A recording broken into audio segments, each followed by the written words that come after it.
So yun, once again, Ma'am Mandap, congratulations po sa pagkakuha nyo ng kampyonato sa championship game between Blades. So, Ma'am, umiscore ka po ng 18 points. So yan.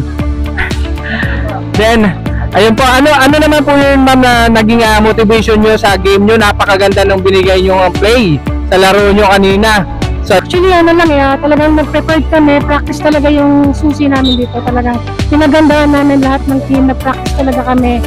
Like, twice a week kami na-practice. Sacrifice lahat talaga. Okay. Kaya nakuha namin siguro yung champion din because of defense din talaga. Doon kami talagang nag-focus lahat.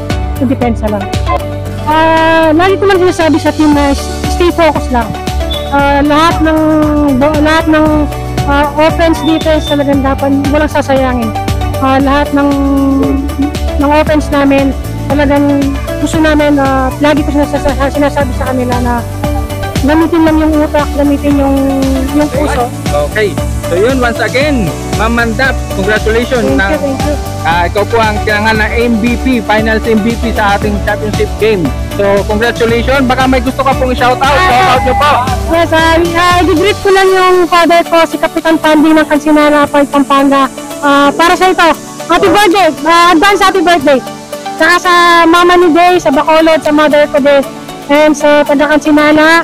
Sa lahat ng breaker na sumuporta sa amin. Maraming Okay, once again, congratulations, Ma'am Mandap. Thank you very much.